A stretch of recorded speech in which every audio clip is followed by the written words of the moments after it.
Oh, thank you. Thank you, Laura, for that introduction. I'm really excited to speak to y'all. As Laura said, my name is Neha Nagandhi, and I am the CEO and founder of Social Measures, which is a consulting company where we help bridge companies to communities, helping those that need it the most. And I'm really excited to talk to you all about finding the why in your business pivot. You know, as we all navigate this global pandemic, and this is a pandemic that none of us have ever experienced in our lifetimes. These are trying times where we need to think about our business and what it means as the curve flattens, and what it means as we come out the other side of it. And one of the foundation reasons of coming out of this pivot, when you do the business pivot, is understanding the why. What is the mission? Why did the company start? Why did you start the company? What is the fundamental reason that the mission of the company exists? And as for the consumers, what's the value in it for the consumers? And I often talk to the clients when I do this kinds of presentations, and then when I work with the clients one-on-one, really take the time, and time is a gift right now, but to pause and reflect on the reason, the fundamental reason of why you started that business, and really think about it and jot it down. Because when you make that pivot, it all comes down to what is authentically true to you and what is authentically true to your business. Now, all businesses should make a profit. It is 100% very important for a business to survive and thrive, making a profit. But in addition to that profit, what else is important? And that is what we call social purpose. So when we think about and start thinking about business pivot, we must also think about, in addition to making a profit, what else is important and what else is fundamentally important to you in that business and how it connects to the community at large.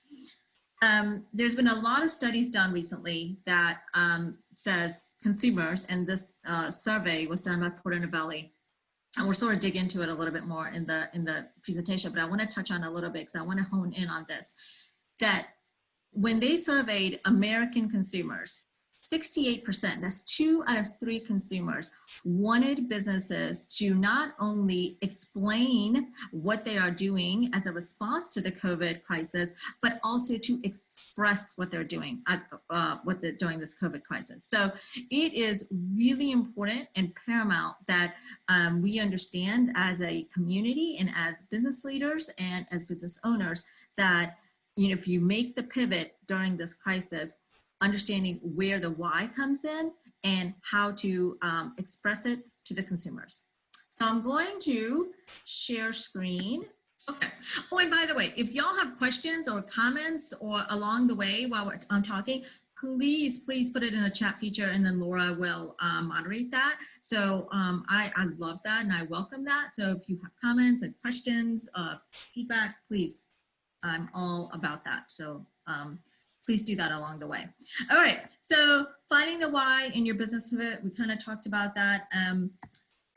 This is a little bit about me and ways you can touch base with me.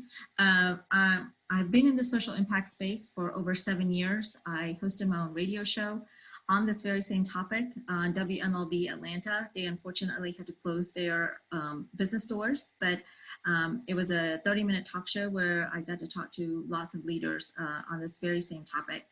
I'm a published writer, and over the course of writing as well as my radio show, I've interviewed over 100+ leaders on social impact and why it's really important that we connect to our communities as business owners. In my corporate career, I worked at Turner Broadcasting in sales and marketing, and then I moved to Seattle and worked at T-Mobile corporate as well as Starbucks corporate, all in brand marketing, brand merchandising, and corporate communications. So it's been a real journey putting together you know, how to put in branding and marketing, as well as understanding how to do that effectively and efficiently. And because of all that, I took the biggest leap I've ever taken off the uncomfortable bridge and tried out to be a TEDx speaker. And it was announced that I was chosen recently. So I am a TEDx 2020 speaker at Marietta Square, TEDx Marietta Square. So it's really exciting that we get to have this conversation today. All right. So what is your why? And we've started talking about this in the very beginning of the conversation. And I really, as we talk about this, I really want you guys to think about and jot notes about what is the purpose of your business? Why did it start? And what is the value for the consumer, right? What is a consumer supposed to feel about your company, your brand, your mission, your purpose? It's really, really important that we hone in on that. Here's a picture here from a throwback picture. It's from my high school days. I was on my high school dance team. And I wanted to put this picture in because I wanted to explain, if I was going to ask you to explain your why, I wanted to explain my why. And it's really important that to connect the dots because I think when we talk about why, it comes down to your authentic values. And I grew up in Charlotte, North Carolina. I'm the parents of immigrants. My parents are immigrants from India. And when I grew up in Charlotte in the 80s, it was not very well known or very cool to be Indian growing up in the outskirts of Charlotte, North Carolina. And there were cow pastures as our neighbors. And my parents owned a small convenience store. Attached to that convenience store was a 10-room hotel, similar to what we all think of as an extended stay hotel. And the tenants in this hotel were disenfranchised people that lived in our community. And one day I was a child and I was sitting in the store helping my dad, and a tenant walked into the store and he said, "Mr. Shaw," that's my dad, said, "Mr. Shaw, I'm not going to be able to pay the rent this week, and it looks like I'm not going to be able to pay the rent next week either." And right by the counter where my dad was standing, right underneath it was a red notebook. He kept this red notebook where people that walked into our store and would say, "Hey, I want a room at this hotel." My dad would write down their name and their contact information. So he said, "Oh, when a room opened up, I'll contact you." So when the person walked in, the tenant walked in and asked my dad for help, instead of my dad reaching for that red notebook and saying, "Oh, I've got this list of people that want your room," he didn't say that. He reached out his hand to that tenant and said, "Don't worry, we'll figure something out." And that had a very big impression on me because it made me understand, and though I didn't have all the right words for it back then, but it made me understand that as business, we have a obligation and a responsibility to our community. And my parents, being small business owners, really exemplified that and really built that into me. And this is my why. So as I got older, I was always looking for that sense of community, that sense of where are those like-minded, same value people as me. And so I would do different things, but one of those was joining my high school dance team. I wish I could tell you that it was a wonderful, happy ending, that I found the community I was looking for through my high school dance team. Not necessarily, but I guess I want to share that that part of my why is always making sure that those that need it have that community that they need, and that businesses help form that bridge between business and community. So that is the why I do what I do. I always want to be that bridge that builds that between companies and communities that helps those that benefit the most. So that is the why. And think about, I always want you to always think about when we're talking about this, what is your why? What does it come down to? If you think about Maslow's hierarchy of need, then one of the fundamental things is the need to belong. It's a very basic need in human beings. I don't know if you've ever seen this, but when you see babies crawling along, you'll see them starting to group themselves together, right? It's a very primitive need that we have as humans to belong, to group ourselves together. And companies that communicate that their why, right? That, you know, I've said this before, 68% of American consumers want companies to explain their why and as well as express their why. If you get these consumers to understand your why, to understand the value behind the why, they will then become rabid fans. They will become, because they belong to what your company says it believes in. And if you get them to believe that and understand that and come along with that, your job is done, because they are now lifelong, loyal, rabid fans. Think about Apple, think about their fans and what they stand for and believe in, because, you know, Apple says to them, their tagline is, you know, we challenge the status quo, right? So if you believe that you're one of those folks that challenges the status quo, guess what? You're like, yes, I'm all in with Apple, right? So if you get your consumers to understand and believe the reason why, then you get them to belong to that group. You get them to understand that it's important that you value what they value, and then they use that as a marker to tell others that this company, your company, stands for you know, XYZ, which they stand for as well.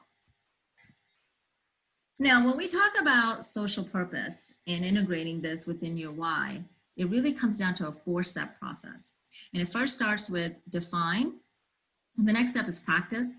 The third step is measure, and the last is share. Now, measure and share you can interchange with, because after you start practicing, you know, you might want to start sharing and then you measure, or you can flip those last two around. But you really want to start with defining it, and then going with practice, measure, share. Okay. Let's talk about defining. When we talk about defining our social purpose, it really kind of goes into this survey that I had mentioned earlier. Porter Novelli did this survey. Porter Novelli is an international public relations firm, and they have a big office here in Atlanta. And they did this survey recently where they polled American consumers about, you know, response to COVID, how businesses are responding, what they should do, and how they should respond themselves. No, 68%, that's 2 out of 3 consumers said they will remember business leaders who stepped up and helped during the pandemic. Now, when we think about helping with the pandemic, it has to also correspond to what your business stands for. It doesn't always correlate to, oh, well, you know, so-and-so business is going to help out the frontline workers with some meals. Great, we love that, we applaud that, but in order for the consumers to understand that, you got to first explain to them why you're doing that. What is the definition of your social purpose, right? Your social purpose as a company is to help, you know, feed the homeless because X, Y, and Z. So it's really important that you define your social purpose through your values. And if you don't do that, it's going to come across as fake, and we don't want that. Harvard Business Review did a really important study that shows that companies with higher levels of purpose outperform the market 5 to 7% annually and as they grow profitably as well. So companies really that are driven by purpose and they have a desire to create social value, they end up being more profitable in the long run. And don't get me wrong, doing this work, understanding how to define your social purpose work is not always done by the snap of the fingers. It does take a long-term commitment to, you know, understand what your social purpose is, how to define it, and then go through the other steps about practicing, measure, and sharing. But the data shows if you put the time in the short run, the long run will definitely prove beneficial. Okay? And if y'all have questions about this slide, please feel free, but this survey was done by Porter Novelli. Really, really important. It gives a ton of great insights about the way consumers are reacting, the way businesses, the way they want businesses to react, the way that they are sharing this information, the way that they're consuming information. Lots of good things about in this survey. Which then, after you define your social purpose, the next step is practice. And I love this saying, y'all: all mouth and no trousers. And this means that if you're going to talk the talk, you're going to have to walk the walk. And I was kind of touching on that earlier, in that the way you practice social purpose must come from an authentic place. It must come from what you are, what your company stands for, what your values are, and they all need to be aligned. And again, this isn't for the short term. You're in this for the long term. There's been many studies about this, but there's the one recently that has come out by Carol Cohn. It talks about there's a gap between how business leaders say, oh, well, yes, we definitely want to practice social purpose. We definitely want to help the community, but they don't put the long-term strategy, the long-term practice behind it. And consumers smell it. Consumers know when you're, and it's just words, when it's just all mouth and there's nothing to hold it up, as with the trousers part of it, right? So you got to be able to, if you're going to say the words, you got to be able to practice what you say. Otherwise, I would say it's better not to. I'm a big proponent of practicing social purpose, but you have to do it authentically. Otherwise, it comes across as manipulative, and you don't want to be somewhere to the audience where you're manipulating them into doing something that's not entirely what you authentically believe in. So as we talk about practicing our social purpose and reaching out to the community, we're also talking about practicing it with your employees, right? Every employee that works for you wants to have meaning behind their work. It's 100% true. They want meaning behind their work, in that if they are producing output for their product or service that your company has, they want to see the correlation, the cause and effect between what they're outputting to how it is benefiting the people that your company's work is doing, right? They want to see that. They want to feel it. And this doesn't just happen through a long speech or, hey, y'all, let's really, practice and let's really get behind this purpose. No. It really comes from a place from you as the leader showing, exemplifying, really getting in there and saying to them, this is how we do this personally. This is why we do this. Let me tell you a good example of this. Tom Shoes. Tom Shoes, CEO and owner, Blake Mycosi, and I'm sorry if I'm mispronouncing his last name, went to Argentina in 2006 and saw children playing on the streets with no shoes. And he came back from his trip and said, I want to do something about this. And that's exactly what he did. That's why he started Tom Shoes. It's because he wanted to make sure that children that didn't have shoes had a pair of shoes. So every pair of Tom shoes that a consumer buys is then replicated by a pair of shoes given to a child in need. And I'm a big time consumer of Tom shoes. They're not always the cheapest shoes on the shelf, but I know that if I buy a pair, that somebody in need will get a pair too. So you want to have that same sort of authentic practicality integrated into your social purpose work that you do with the community. Another good example is Warby Parker, right? Warby Parker started by a graduate student that went on a student trip and broke her glasses during the trip. And when she went around whatever city that person was in, she couldn't find an inexpensive way to get new eyeglasses. And she thought, this is a problem. So she started a startup called Warby Parker, and now they, make eyeglasses, and they also give a pair of eyeglasses to somebody in need. So think about this and think about how it really correlates along to what that business stands for, what their values are. It's not, where your company may be doing something in your social purpose value or social purpose is completely out of reach and foreign to what your company is, because the consumers won't make that connection. And you've got to get these consumers, like, remember what we talked about, that belonging thing. So you've got to get these consumers to understand where you are social purpose wise, where you are on that spectrum, and get them to know and believe in what you believe in. So then they also will believe that you understand what their values are, right? And another part of this practicing element is where your company partners with nonprofits or NGOs or the government to drive some real change in our community, right? I mean, your social purpose work should, again, you're in it for the long run. So you want to make some real systemic changes, help those people that really need it the most. So this third part of this is sharing. Now, and I'm going to go back to this word where you share authentically, right? Because the best way to share authentically your message about social purpose is to be authentic. I know it sounds kind of trivial and simple, but it's true. It's so true.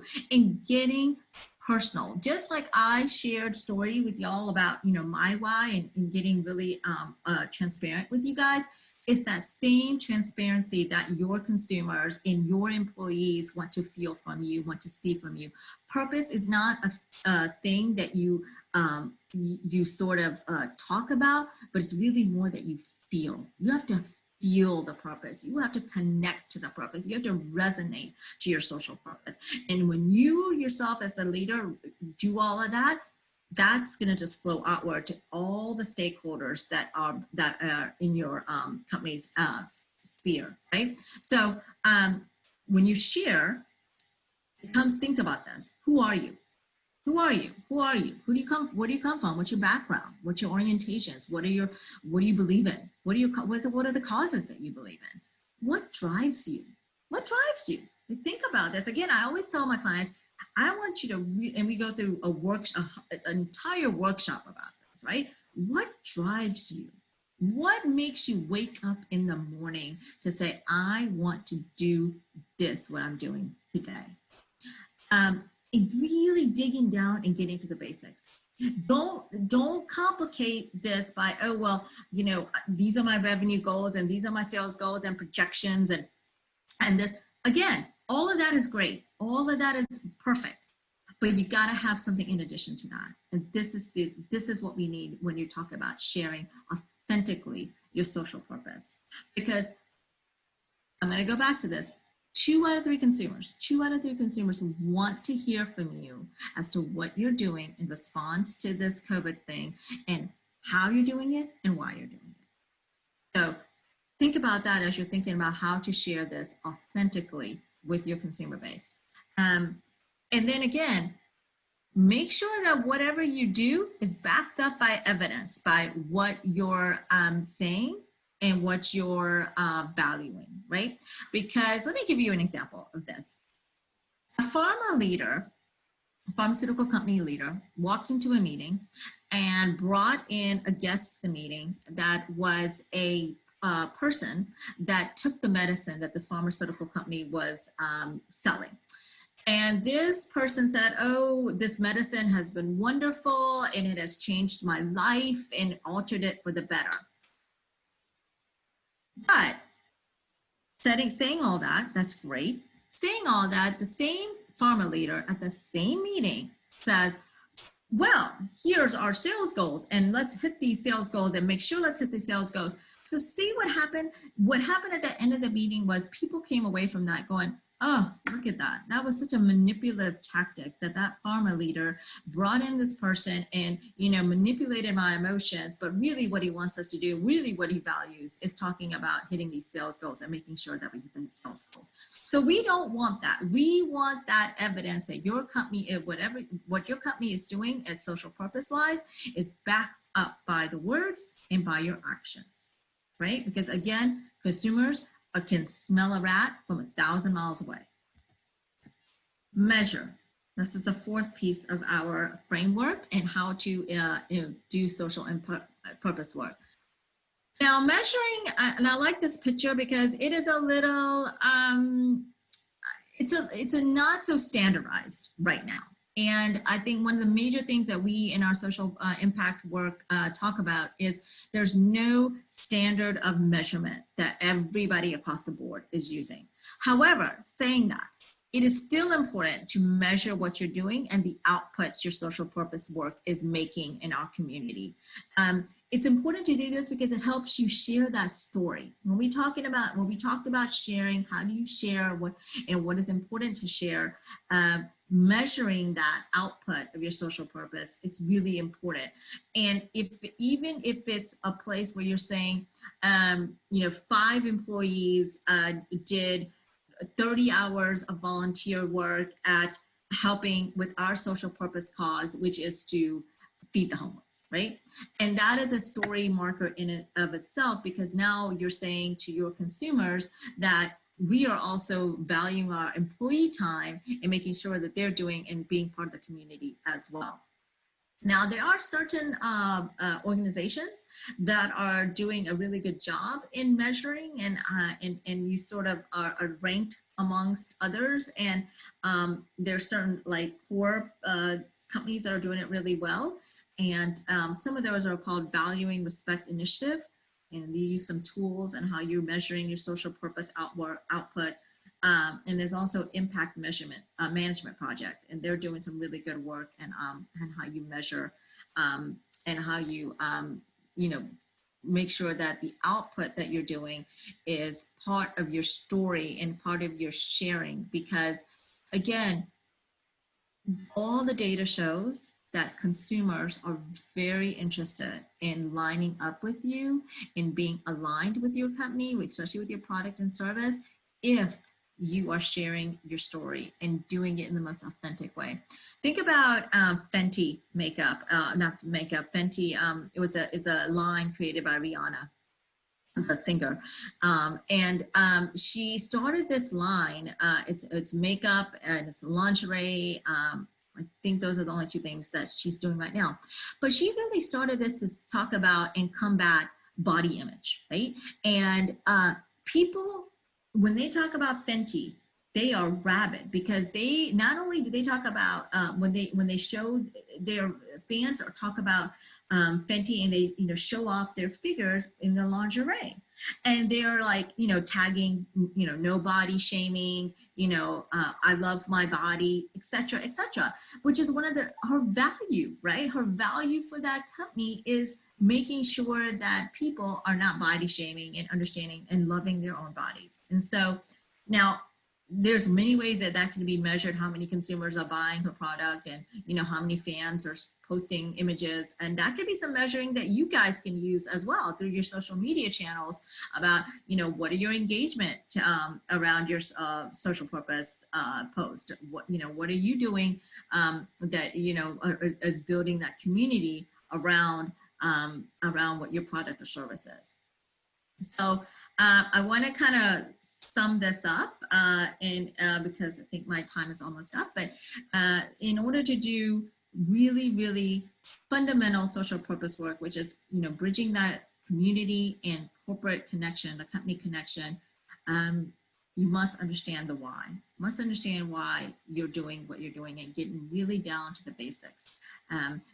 Social Measures, our company, has set up a 4-part framework to do this. And this framework starts with defining your social purpose, practicing it, measuring, sharing. And again, sharing and measuring could be changed around, vice versa.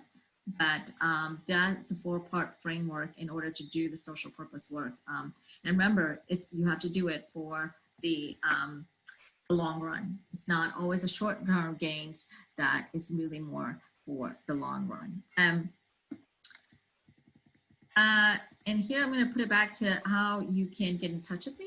If you have questions or emails or just want to say hello, feel free. I'm really more active on LinkedIn than I am on anything else. So please reach out to me. And I don't, Laura, are there questions? Thanks so much, Neha. Awesome content. And something that I think is really appropriate for all businesses to be looking at now. I mean, really, it was appropriate uh, for years and years and years, but now it's important as we really businesses are pivoting to take a look at this and to make this a priority. So, like Neha mentioned, if you have questions, I'm going to unmute mics or get Jesse, who is on with us, to unmute mics. And if you would like to ask any questions, if you would like to put those in the chat, please feel free to do that. We have a few minutes. While you're working on your questions, Neha, I will ask you one really quickly. Perfect. Yeah, so for Social Measures, your business, what has been the biggest kind of change for you guys over the past few months? And kind of how your work may have pivoted. Yeah, well, I mean, really, thanks for asking that, because it's so important that when I start working with clients that we talk about being authentic. And I think through this pandemic, it's really kind of refocused these company CEOs, the ones that we work with, to really take that time to understand their why. And so one of the things that we do, instead of the workshop originally that we've done was 2 hours that we've done with company leaders, we've expanded that to 4 hours, and it's all virtual now. You know, it used to be that we used to go into these companies and do these workshops with them, and then there used to be an additional layer for these employees to come in. Now it's all virtual. So one of the things that we've expanded on is really making that much more foundational as to as to what they do. And then another thing is, it's quick, it's easy to make the easy fix, the quick fix, right? And then I always kind of advise the clients that it's not the easy fix that counts, it's the long-term work that matters. And so yes, it's really important that we give meals to frontline workers. Yes, it is. But is that authentic to who you are? And so I always go back to that. And because maybe some portion of their philanthropic giving can be towards that. But if you're really trying to make a systemic change, I really delve into making sure that it aligns with their values. Yeah, that's awesome. That's why I asked the question, because I'm sure that, for all of us, things look differently now than a couple of months ago. Any questions from any other folks on the call with us?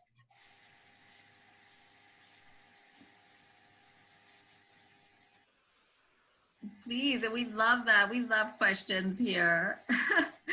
I'd say one of the things that, I'm sorry, one of the things that I miss is having that,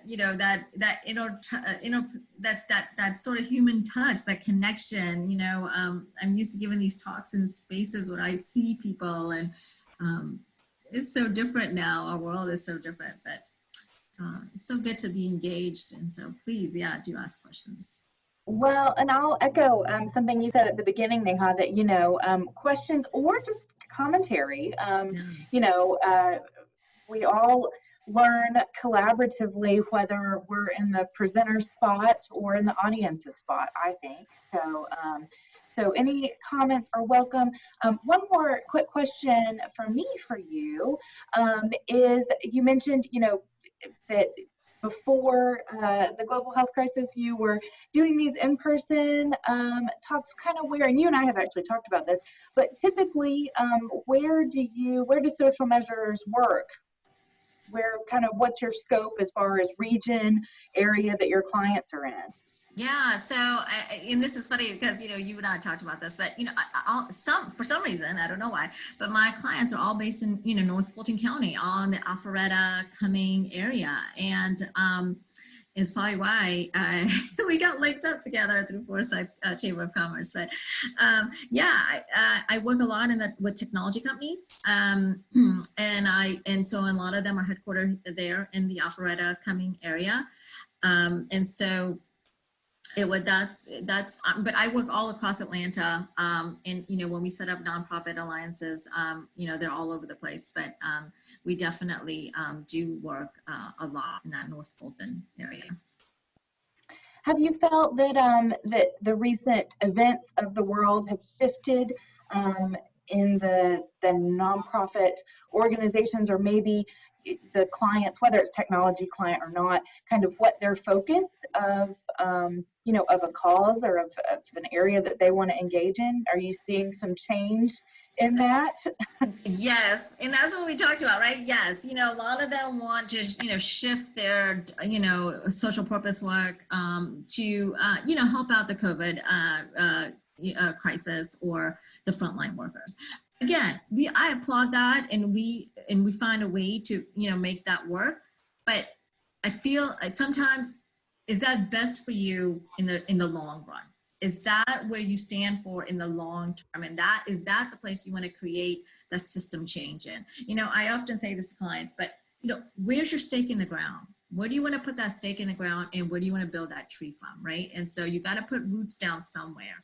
And this crisis is going to flatten. It's going to flatten. I don't know when, but it is going to flatten. And after that, then what, right? And so I always advise clients, what helps you and what is authentic to you? What do you value the most? And I will tell you, a lot of my clients value education, right? How can we better, how can we improve, how can we serve our teachers and our students? So a lot of them do work in that space, and then you could correspond that or correlate that to, helping the COVID crisis right now, because teachers are part of the front line if we think about it. So, there's many ways that we can correlate and corroborate that. Well, that's awesome. I was going to ask for you to elaborate a little bit in, kind of what you tell clients, because I'm sure that many, while, like you said, it might not be their typical stake in the ground, they view this crisis and they want to be a part, or they want their company to have a response. But how do they do that when staying true to themselves? But I think you just answered it. I mean, what a great example of, if your stake in the ground is education, well, this has affected education. Yep. And so there's all sorts of options there. So I think that's great. I think that's great. Yeah. Well, I don't see any other questions coming. Oh, we do have one question. Tiffany asked, what would you say is the most effective and meaningful approach to introducing yourself and your company to a new customer via emails or calls? When it comes to social purpose work, Tiffany, is that or did I mishear it, Laura? She didn't specify. I'm wondering if it's just maybe, you mentioning kind of transitioning your company's operations to a virtual platform, maybe just what you found works well for you guys, and, just how to make introductions meaningful and effective while we're all kind of doing it this way. I always say, and Tiffany, add to that if I didn't accurately. Please do. But this is what I say. I say, if you come across as yourself, as you come across with your own sense of, and I don't mean to overuse this word, but I mean it with all of my sincerity. If you use your authentic self and use your authentic values, and you're gentle, right? Gentle meaning that you don't come across as salesy, because right now nobody wants to hear it. But a gentle way of introducing yourself, and here's something that might be helpful. You make a really good listening partner. You're open to listening, you're open to learning, you're open to collaboration, you're open to partnering, if that's part of your business. I don't know. But if that is part of it, because I tell you, the time that we live in right now, this current community climate that we're in right now, we are all in a more of a listening, learning place right now. And if you come across like that, where, hey, I'm reaching out to you, or I want to introduce myself, or XYZ, but I'm really doing it because I want to listen to more to what you have to say. I want to learn more about what you're doing. I want to be, a sponge around you in what I'm assuming you're doing this in sort of a business context where you're going business to business. I'm assuming that. If you're not, let me know. But if you are, I would take that approach. I would take it from that kind of approach, from a listening, learning perspective. Thank you. Yeah, and Neha, I think you did a great job. Tiffany responded. Appreciative of that answer. Yeah. Okay. Good. Good. Well, if there are any other questions, please feel free to speak those or throw them in the chat now. Otherwise, we're going to be moving toward wrapping up this session. This session has been recorded and it will be posted on the togetherforfoco.com website. That is the website that the Forsyth Chamber launched as a COVID-19 initiative website, and our webinar content is all being stored there. And then for future webinar events, check out the Chamber's event calendar on the Chamber website.